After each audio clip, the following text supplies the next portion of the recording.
In Alabama, a series of deadly assaults shocks the community and frustrates police. All the killers leave behind are the dead and fleeting images on surveillance videotape.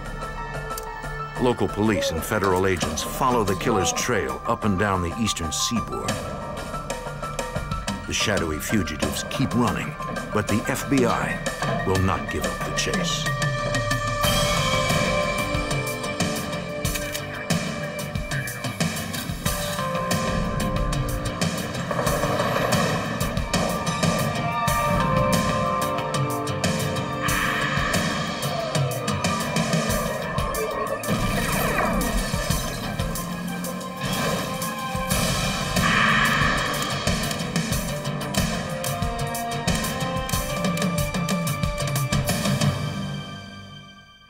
Surveillance video is often the most precise witness to a crime. Its images can speak for victims when they are unable. After 3 brutal murders were caught on tape in Alabama, the suspects fled the area. They had an arsenal of stolen weapons and swore they wouldn't be taken alive. I'm Jim Kallstrom, former head of the FBI's New York office. Racing across several states, the fugitives tried to elude the FBI, and agents hoped to capture them without more bloodshed.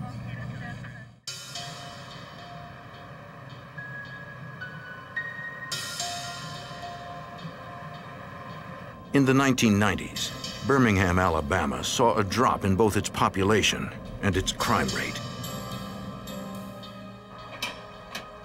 But even in the safest cities, killers can strike. On May 18th, 1996, a customer at a gas station discovered a body.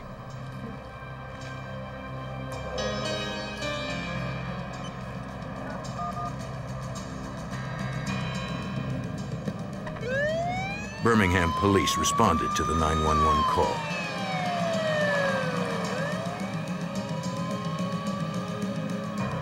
Crime scene investigators determined the victim, the station cashier, had been shot to death. He was the only employee on duty that day. The customer hadn't seen what happened to him. A trail of blood led back into the store and behind the counter. More blood there indicated the cashier lay briefly on the floor before going outside, perhaps hoping for help. He barely made it to the parking lot. Police first suspected a robbery shooting, but money was left on the counter, and the cash register had not been emptied. No fingerprints pointed toward a suspect, and no witnesses had seen anything. Investigators retrieved the store's security videotape and sent it to the police lab.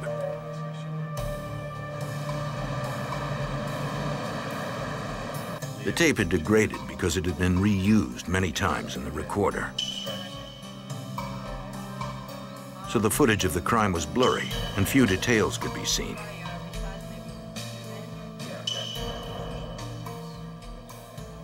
Police technicians tried to clean up the image electronically for detectives. The enhanced tape gave investigators a better look at the crime. It confirmed what the crime scene clues suggested. A lone customer shot the cashier, even though the employee was complying with his demands. It seemed he killed without reason. Technicians made video captures of individual frames and tried to enhance them in order to see the face of the perpetrator or any identifying characteristics.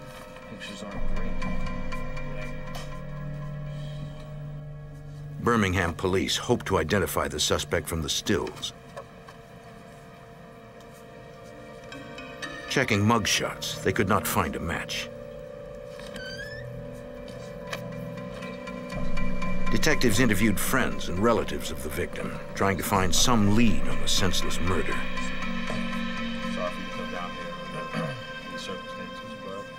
No one recognized the killer or knew who might want the cashier dead. Without any other evidence, the investigation stalled. 2 months later, and 20 miles south of Birmingham, a call came into the sheriff's office in Shelby County, Alabama. Sheriff James Jones received the report of 2 people downed at a pawn shop. When we got the phone call, it really wasn't clear to us exactly what had happened. We had reason to believe that lives had been lost in the building. It happened so rarely in our county that I really was surprised when I got on the scene. EMTs determined the pawn shop owner had died from multiple gunshots. A female employee was in critical condition with a gunshot wound to her head. All other cars, when you're outside, make sure they... The sheriff ordered deputies to stop any suspicious vehicles in the area. We really didn't know what we were looking for at this point. But we was in hopes that our people would be sharp enough if they saw something that was out of place that they would be able to recognize that, stop that vehicle, and perhaps give us some leads from it. Stabilizing her as much as they could in the field, the paramedics prepared the woman for the helicopter ride to the hospital. Authorities determined more than $2,300 in cash and jewelry was missing. And the gun cases had been nearly emptied. Since the pawn shop had frequent customers, it wasn't difficult for crime scene technicians to lift hundreds of latent fingerprints. Connecting one of them to the crime might be impossible. The lead investigator was Shelby County Sergeant Michael DeHart. There was really a lot of evidence processing to be done, fingerprint dusting, so on, but we didn't find anything definitive as a result of that. The one thing that we did find that we did have were shell casings that were left at the scene. The murder weapon was a .380 automatic handgun. At the time, we didn't know if this was a one-time event that had occurred or if this was a part of a larger series of events. The in-store shooting was similar to the earlier gas station murder, but this crime occurred during a robbery.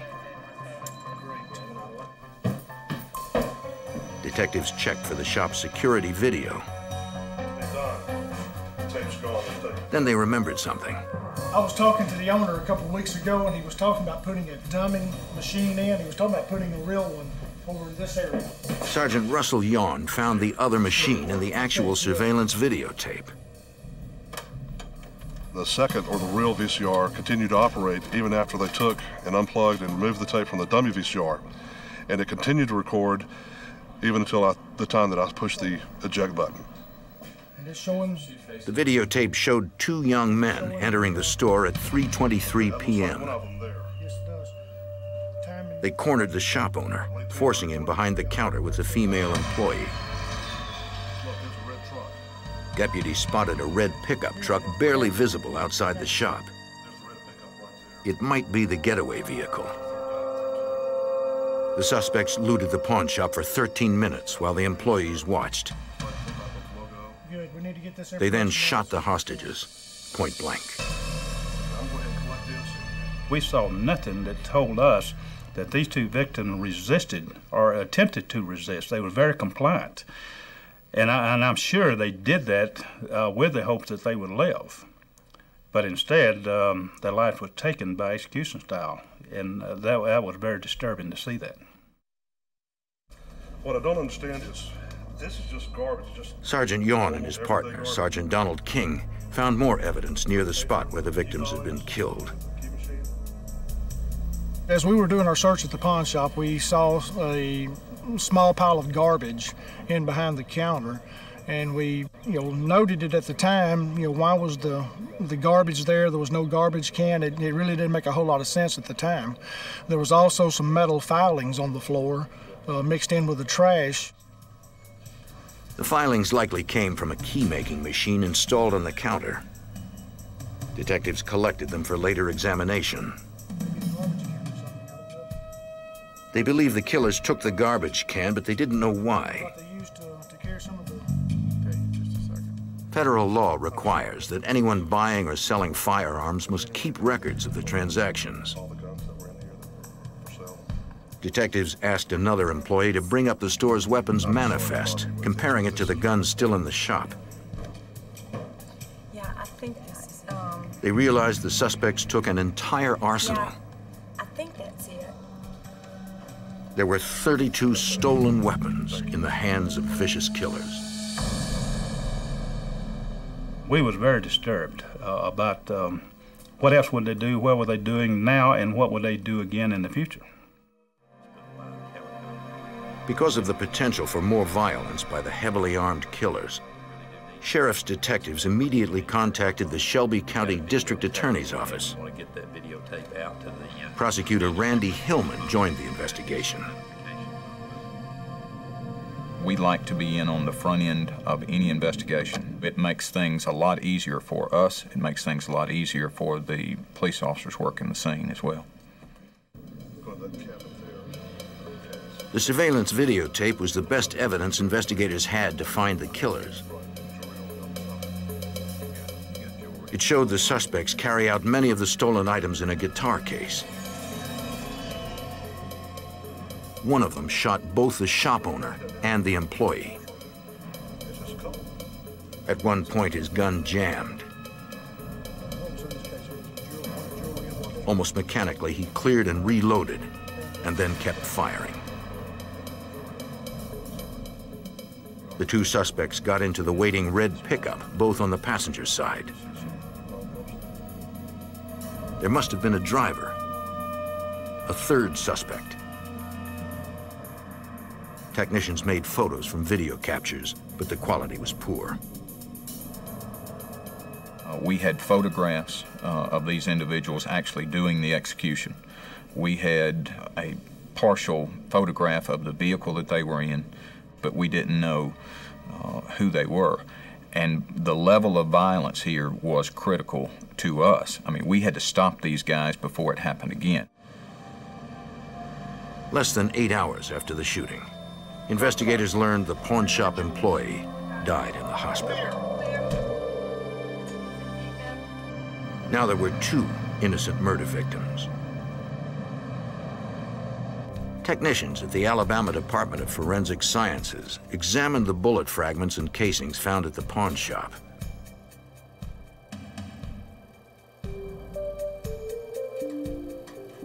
They compared them to those used in other area shootings, including the one at the Birmingham gas station, to see if the same gun was used. But the pawn shop bullets did not match any others. Still, investigators thought the 2 crimes might be related. They turned to the public for help. We were able to distribute still photographs to the local media in the area, and we enlisted their assistance in getting the pictures out there to the public and to request assistance in identifying the perpetrators of these crimes. They kept several aspects of the crime secret to help identify more reliable What's leads. the address on Commerce Street? Okay. The media exposure generated dozens of calls. Okay. How many guys were there? One caller said that while driving in Birmingham, he saw 2 men fitting the description of the pawn shop killers. They were carrying guns and a guitar case from a red pickup into a house. Okay. The detail of the guitar case had been withheld from the public. Okay, great. The caller said he knew the men, but only by their street names, Okay. Turkey and Maine. Hey, Mike, we just got some... Shelby County detectives took the information to Birmingham police. Got an informant calling with 2 guys loading up... The Metro Department had a database on street names. Teens about 6. Turkey was an alias for 16-year-old Marcus Presley. He resembled the shooter in the pawn shop murders. Maine was 18-year-old LaSamuel Gamble. He resembled the second pawn shop robber. The 2 had long juvenile records. go into the areas where the information indicates. Through court documents, they learned where Gamble lived. We knew that the people that we were looking for were very dangerous men. They had killed before. We were afraid that they would kill again. And so when we undertook these searches, we wanted to use every safety precaution available to us. So we used tactical, dynamic entries into the residences that we searched. Sheriff's have a search warrant!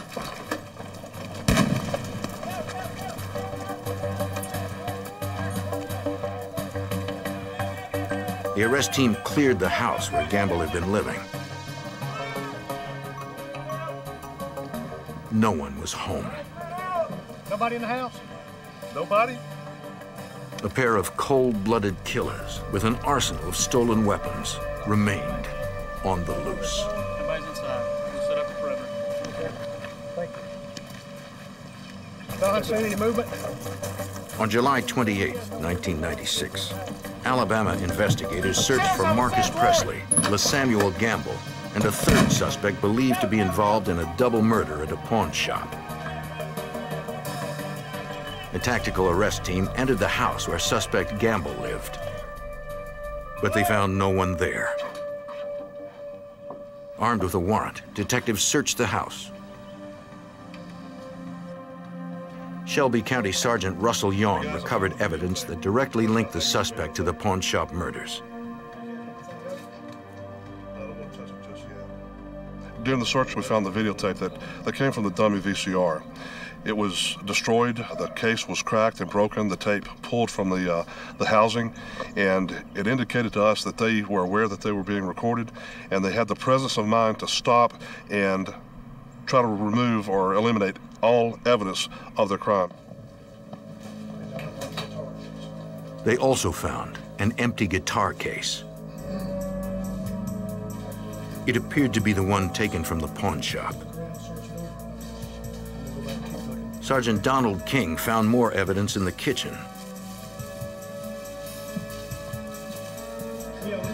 We were able to find a garbage can, and in the bottom of it had some labels, some price tags and so forth from some of the guns and some of the jewelry from the pawn shop.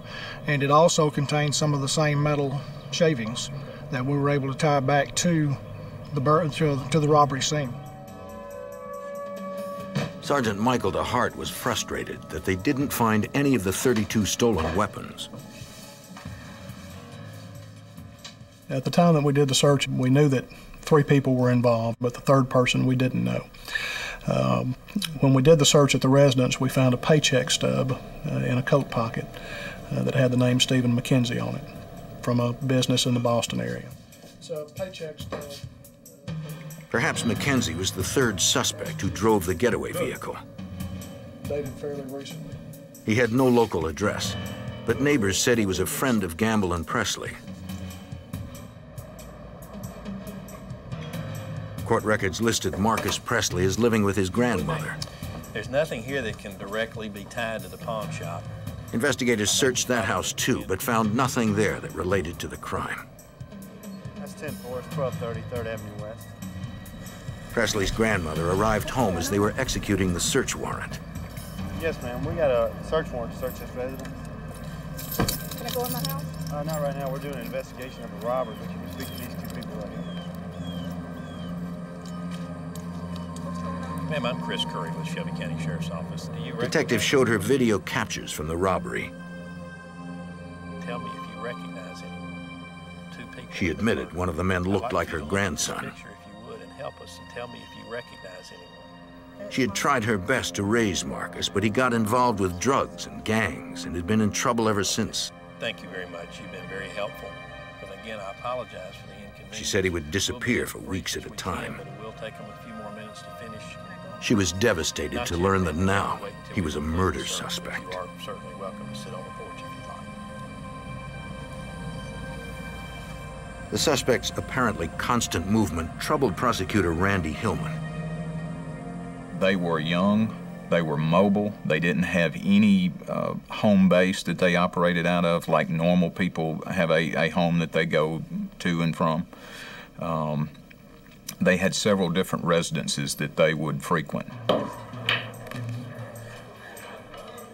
Detectives canvassed the neighborhood where Gamble and Presley hung out, interviewing anyone who might know the suspects.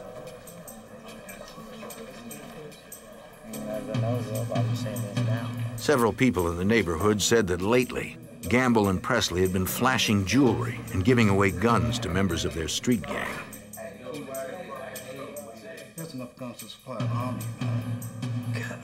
Some said they heard the suspects were still in the area and offered addresses where the young men might be staying.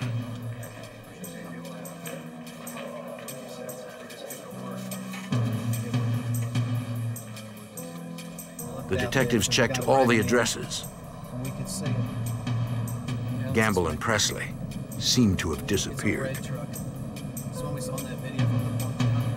We had one last place that we wanted to look before going home that particular day.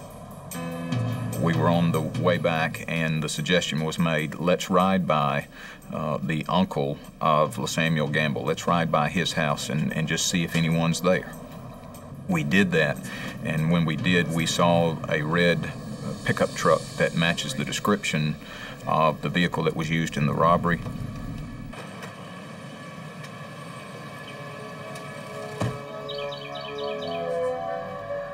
It had no plates, but they could see the vehicle identification number.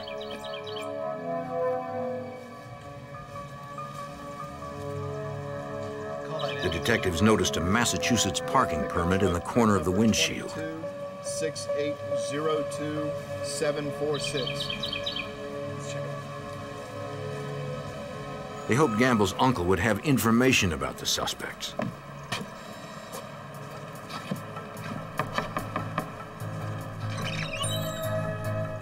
Sir, I want to talk to you about that red truck on the side of your house.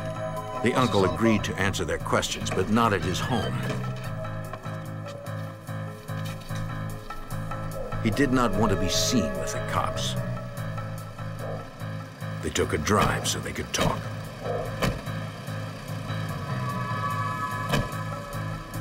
Okay, Mr. Gamble, we've done. The uncle told investigators that the truck belonged to Stephen McKenzie, a friend of his nephew.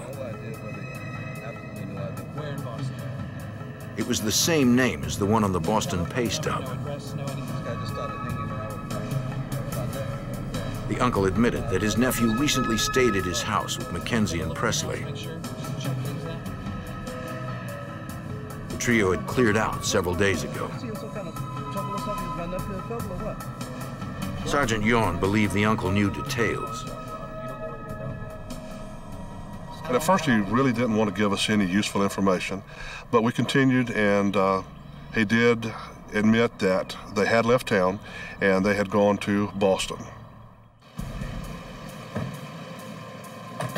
A check of the red pickup's Massachusetts parking permit confirmed that the truck belonged to Stephen McKenzie, the suspected getaway driver. Everything going okay? Eventually, the uncle gave investigators permission to search his property. He suggested they look under the porch.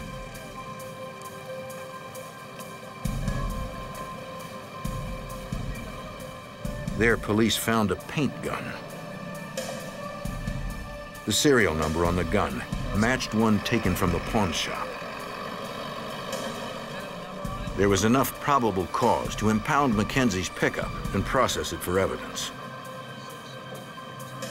But the technicians did not find anything that tied it to the pawn shop robbery homicide. With the possibility that the suspects had left the state, Shelby County authorities contacted FBI Special Agent Jeff Newton. They requested FBI assistance in locating suspects that they had identified as they believed to be responsible for this terrible crime. At that point, I got information from the case from the Sheriff's Department representative, realized that we had enough probable cause at that point to apply for a federal unlawful flight to avoid prosecution, or UFAP warrant. The FBI re-interviewed the suspect's friends. They told agents Gamble and Presley were acting desperate and volatile, and that the pair had promised, if the law ever caught up with them, they would not be taken alive.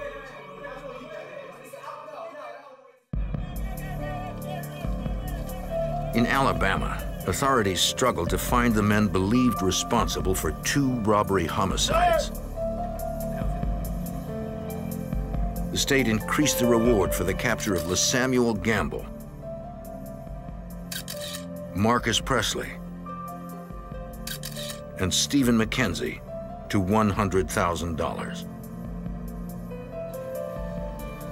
FBI Special Agent Jeff Newton believed the suspects left Alabama for Boston. Anybody that's a suspect in a double homicide is automatically rated at the highest priority. I immediately notified our Boston office, you got bad guys heading your way, we believe, or may already be there. I gave them lots of details, everything I learned from Shelby County pertaining to their level of violence, you know, what they look like. We were sending photographs, we were sending full physical descriptions. At the Boston, Massachusetts FBI field office, Special Agent Joseph Altman received the priority call. The 3 individuals were identified to us as vicious killers, that they had made claims to the effect that they would not hesitate to kill again, that they would not be taken alive, or that they would take the life of any law enforcement officer that attempted to stop them. Birmingham agents also sent Boston a list of places they should investigate. One was the construction company where suspect Stephen McKenzie had worked.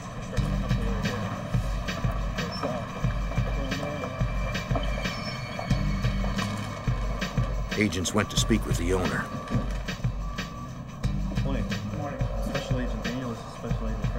The man said he had not seen the suspect in weeks.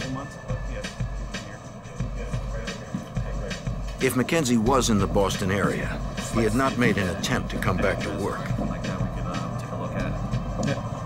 The owner had an employment record, but it did not contain any new address or other information that would help find the suspect. Great.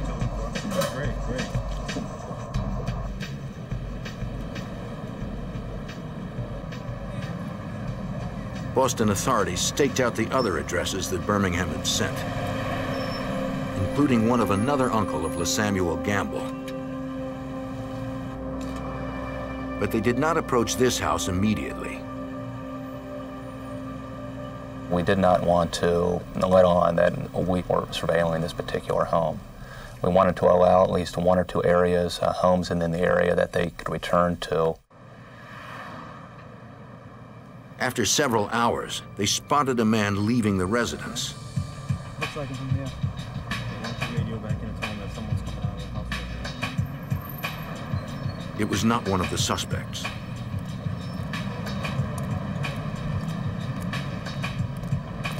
They waited until they were sure he was alone and not being watched.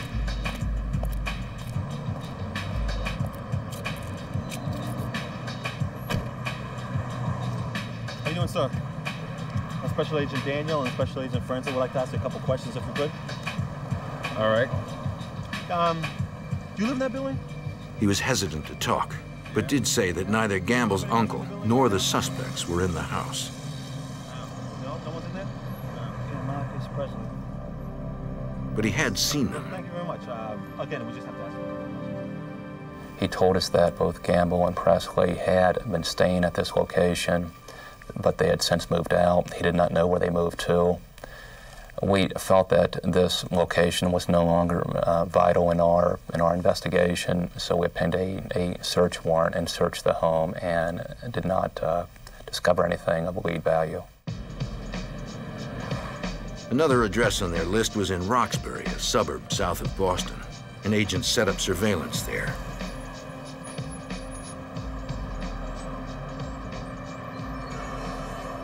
It meant more long hours with no promise of a payoff.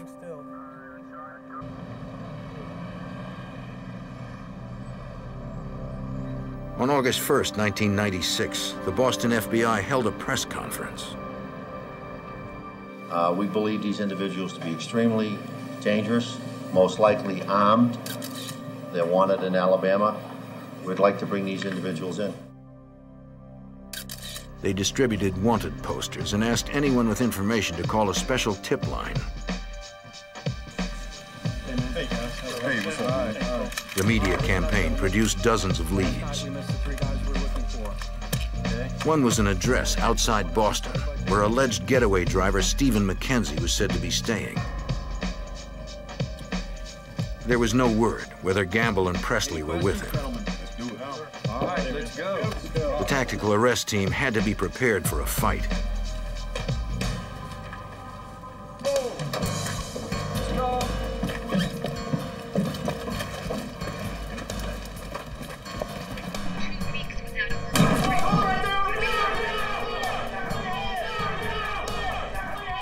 They caught McKenzie off guard.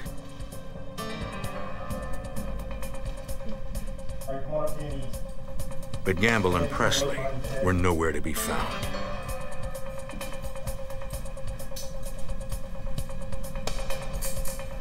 The two fugitives remained free and on the streets with an arsenal of stolen weapons.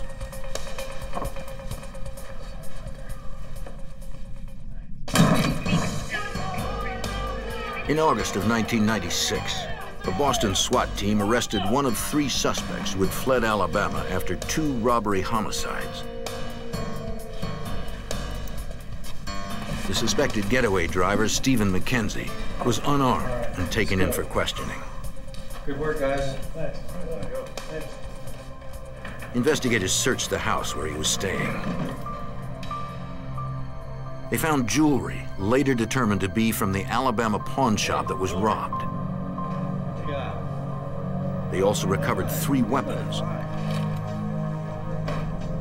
Running the serial numbers of the guns, agents learned they were among the 32 weapons stolen from the pawn shop. But nothing in the house indicated where LaSamuel Gamble and Marcus Presley were.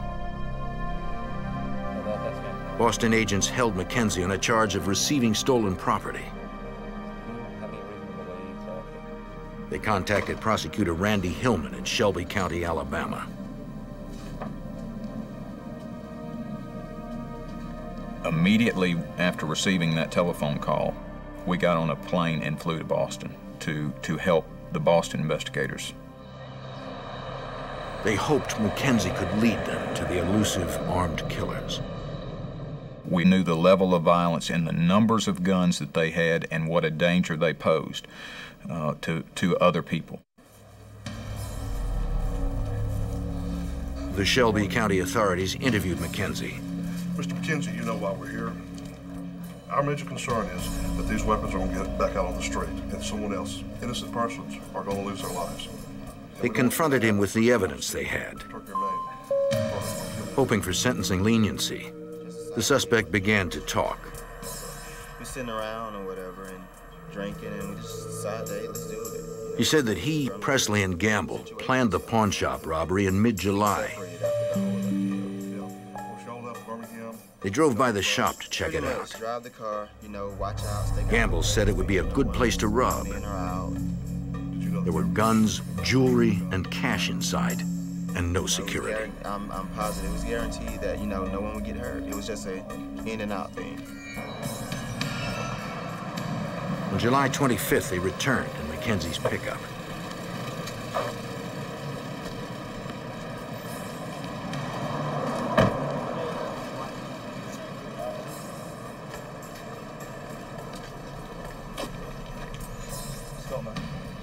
Gamble and Presley went inside while McKenzie waited.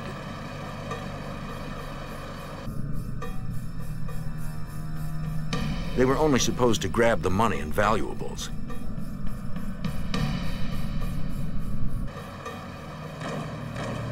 But then McKenzie heard shots.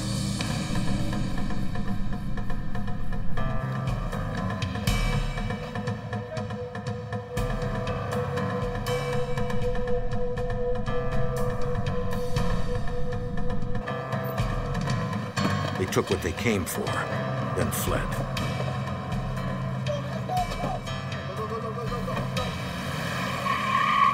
I have a hard time believing that you don't know where they are. I know we're right there close. We're real close to them. I still think that they're real close around here. McKenzie said Gamble and Presley had run with him to Boston. I mean, I don't know. and that they might still be in the area somewhere. I'm positive about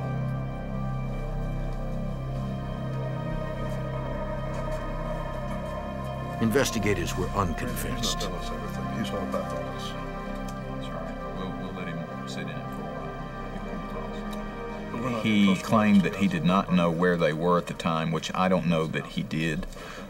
He did give us some information about where they had been staying, the different houses that they may have gone to, and some other information. I think Mackenzie held out on us. I think Mackenzie knew more than what he was telling us. At trial, Mackenzie's testimony would be attacked. The prosecutor turned to the one unimpeachable witness, the surveillance video. He sent the tape to the FBI's audio and video processing lab in Quantico, Virginia. The task of cleaning up the footage fell to video program manager Dale Linden. This tape was a VHS recording on a security system.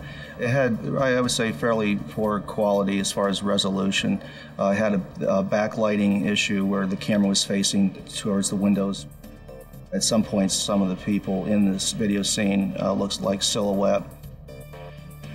As people moved around, the closer they got to the camera, the better images we were able to retrieve. Focusing on the portions of video where the perpetrators were nearest the camera, Linden began enhancing the images.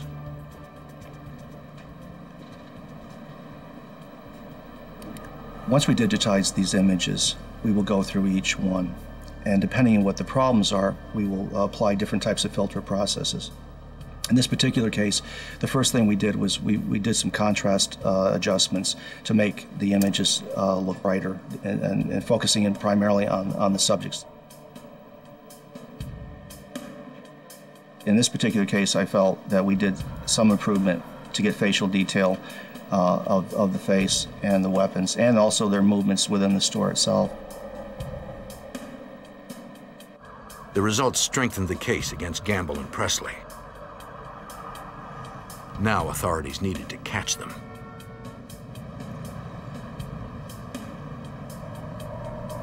The FBI continued their stakeout at a house in Roxbury, Massachusetts, where informants said the men might hide out. It was the best lead so far for FBI Special Agent Joseph Altman. We surveilled this house for approximately 48 hours. The street information that we had was getting better and better all the time, that the individuals were holed up in this house. We thought that we saw movement in the house. Are they ready? This is Special Agent Frasker. SWAT ready? Field agents told the SWAT team to prepare for entry.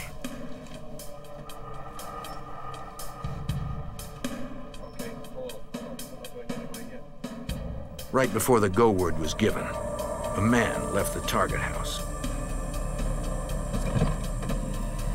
Excuse me, sir. How you doing? Agents believed it was Gamble's uncle.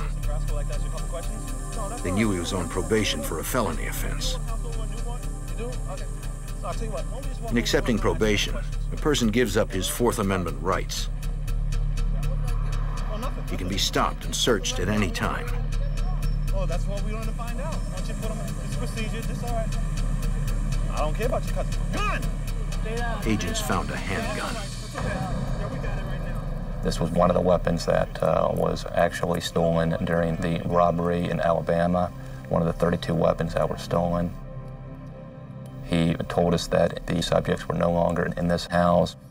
However, we felt that since he was related to the subjects and that he had a stolen weapon on him, that we could not take this information at face value.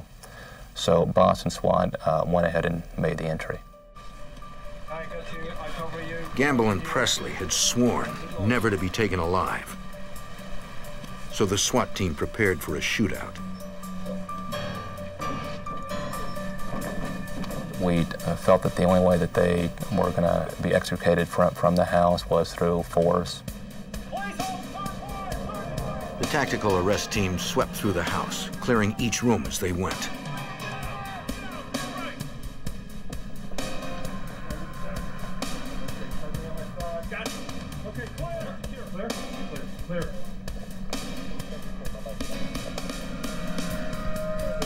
Good job, good job. No one was inside.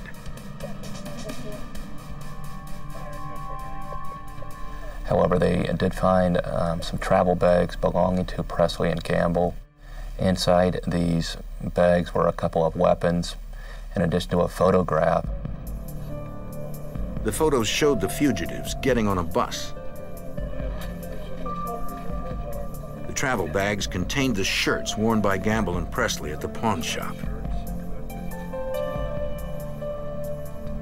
Investigators also recovered one of the guns used in the pawn shop robbery. Thank you, officer. Thank you very much. Come on, guys. The uncle confirmed Gamble and Presley stayed at the house. You found these pictures in there? Yeah, those are the guys. Who's that? Those are both of them? He said they left on a bus for Virginia, where Gamble's girlfriend lived. Yeah, they had guns. They had guns too? Okay. The FBI and Boston police had missed the dangerous fugitives by a matter of hours.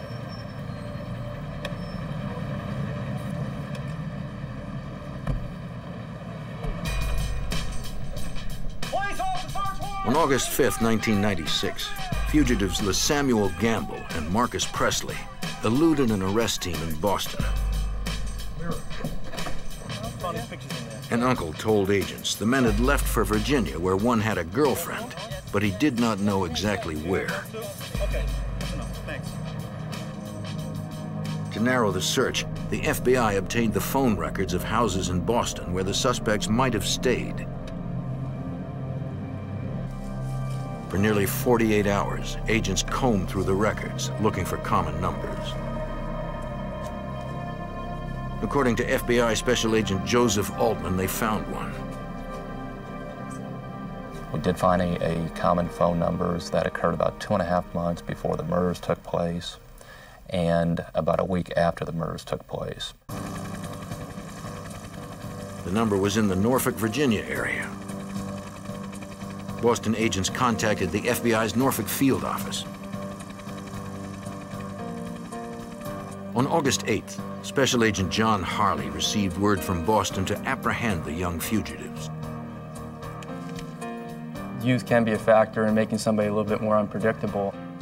If they're older and more set in their ways, they may even have a past pattern of conduct that we can look at and help us in apprehending that person. But with these two individuals, as young as they were, they proved to be very difficult because they were not predictable at all. At 5:30 the next morning, the fugitive task force arrived.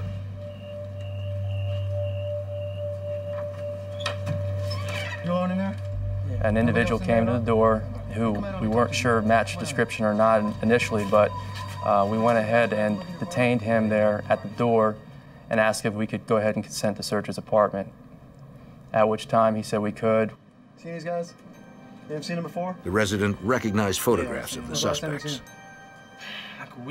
The individual who we talked to provided us information that he had had a party recently at his apartment and that two individuals matching the description of Presley and Gamble had come with a girl that he knew. The place was empty, but the resident gave agents the girl's address. Time is starting to tick by, and we then have to head over to try to locate this apartment where this girlfriend is apparently living, who's associated with the two subjects. An arrest team quickly assembled outside the target apartment, a third-story residence. Norfolk police helped cordon off the area while agents assessed the building for entry. It's now getting to be about 9 o'clock in the morning. The sun's up now, and we were getting concerned that if the two subjects were sleeping, that they weren't going to be sleeping for very much longer, and we would prefer to go in if they were obviously not awake. The arrest team split into two groups and moved in. We decided to make our main effort use the most people to go up the fire escape, which isn't the most conducive route, but it was the route that we thought offered the most surprise. We also then stationed two special state police agents on the front door, which would have been in the interior hallway, just to make sure that any bad guys didn't run out. The agents did not have the time to obtain a search warrant for the apartment. To get inside and make a legal arrest, they would have to see the suspects or get permission. They spotted a resident through a back window and took a risk. We announced to him who we were and that we were looking for a couple of individuals and asked if he minded if we took a look around. This older gentleman then stepped aside, nodded, "Come on in," and that's when we made our entry.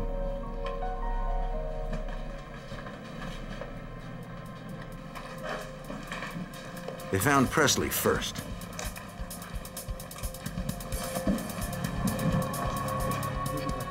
We immediately handcuffed him and detained him.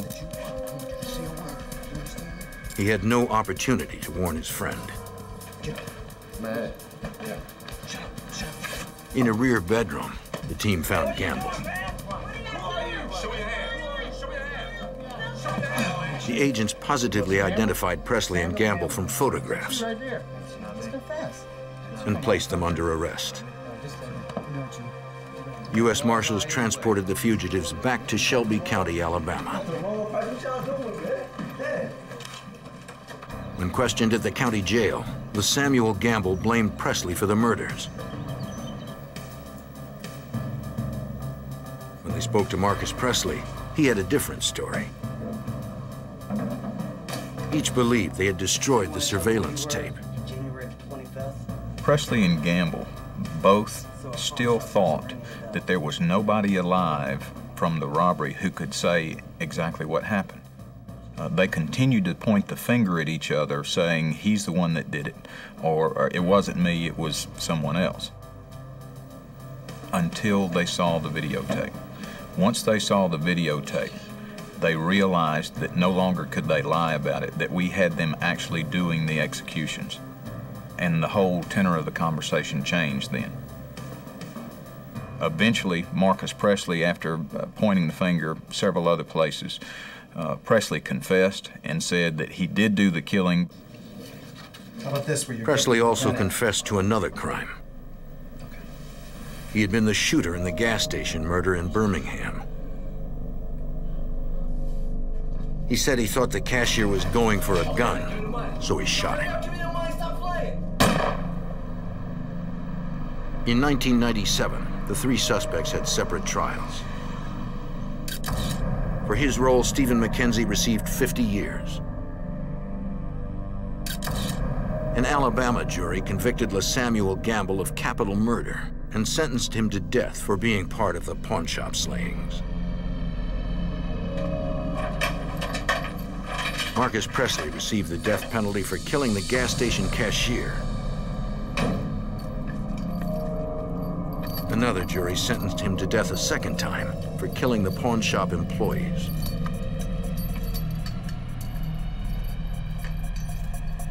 When the jurors saw this tape, they were shocked. People are used to seeing violence on television, and we've seen so much of it that you kind of become detached, that it becomes old hat to you. This was an actual videotape of two people being executed, and it had a profound impact on the jury. Actually, the owner of the pawn shop was an unwitting participant in the investigation of his own murder. By having the dummy VCR and putting that tape in our hands, showing the actual executions, he helped us solve this case a lot more quickly and with conviction, with absolute certainty. Whereas if we hadn't had this tape, it would have been a guessing game.